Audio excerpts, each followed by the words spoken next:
حدیث میں آتا ہے ابن ماجہ کی چیپٹر نمبر 16 حدیث نمبر 219 جو اللہ کے رسول کہتے ہیں یا ابو در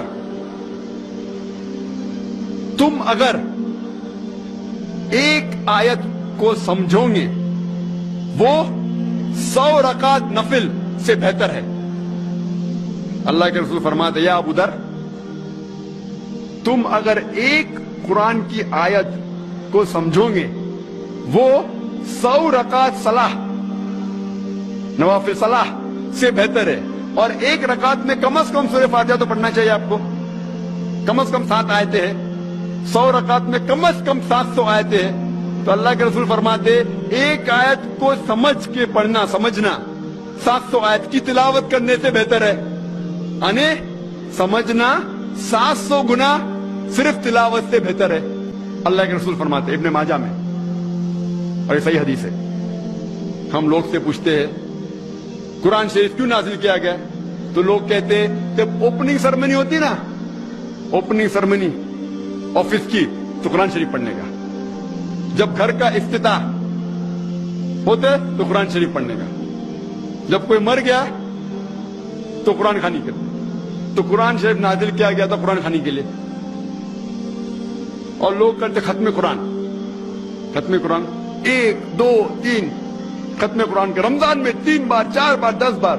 الحمدللہ آپ کو ثواب ملے گا انشاءاللہ ملے گا. لیکن اگر آپ رمضان میں 2 بار ختم قرآن کرتے ہیں میری یہ رائے رہے گی کہ ایک بار عربی میں پڑھو اور ایک بار ترجمہ پڑھو وہ بہتر ہے. کم از کم سمجھ میں تو آئیں گا آپ کو. اور اگر آپ چاہتے ہیں کہ اوپننگ سرمنی میں قرآن خوانی ہو یا افتتاح ہو گھر کا تو قرآن خوانی ہو. کوئی مر جاتا قرآن خوانی. میں کوئی قرآن کی آیت میں صحیح حدیث میں نہیں جانتا ہوں کہ محمد صلی اللہ علیہ وسلم یا صحابہ کوئی مر جاتا تو قرآن پڑھتے تھے یا کوئی افتتاح کے لیے قرآن پڑھتے تھے. اگر آپ کو قرآن پڑھنے کا ہی ہے تو میں یہ کہتا ہوں کہ آپ قرآن اگر پڑھتے ہیں 100 مائل کی سپیڈ کے اوپر 30 لوگ کو بلاتے اور 1 گھنٹے میں ختم کرتے تو میں کہتا ہوں کہ 2 گھنٹے کے لیے بلاؤ. عربی بھی پڑھو ترجمہ بھی پڑھو. نہیں تو 30 کے بدلے 60 لوگ کو بلاؤ. ایک آدمی اگر 1 پارا پڑھتا ہے تو ایک آدمی کو بولا آدھا پارا پڑھو عربی میں اور آدھا پارا ترجمہ پڑھو. کم از کم وہ قرآن تو پڑھنا کا حدیث میں لکھا نہیں لیکن کم از کم اگر آپ ترجمہ پڑھیں گے تو آپ کو علم تو حاصل ہوگا اور انشاءاللہ کچھ چیز کے اوپر عمل تو کریں گے. تو قرآن کو سمجھ کے پڑھنا بہت ضروری ہے بہت ضروری ہے. اور ایک مثال میں پیش کرتا ہوں کہ اگر آپ فرانس جاتے ہیں ایک ڈگری حاصل کرنے کے لیے BSc کی ڈگری. آپ فرینچ نہیں جانتے آپ کلاس اٹینڈ کرتے ہیں. کلاس اٹینڈ کرتے ٹیچر استاد آپ کو پی دیتا ہے پریزنٹ. بولتے حاضر ہے تو پی لکھتا ہے present P for present English میں پریزنٹ. آپ پورا سال پریزنٹ رہتے پی ملتا ہے آپ کو آپ خوش ہے. جب ایگزامینیشن آتا ہے تو کوشچن پیپر سوال کا جو پیپر ہوتا ہے وہ آپ کو فرینچ میں ملتا ہے. آپ کو فرینچ نہیں آتی آپ کچھ سمجھ نہیں سکتے لیکن ایگزامینیشن میں بھی آپ کو پریزنٹ ملتا ہے پی. کیا آپ جواب دے سکیں گے پیپر کا؟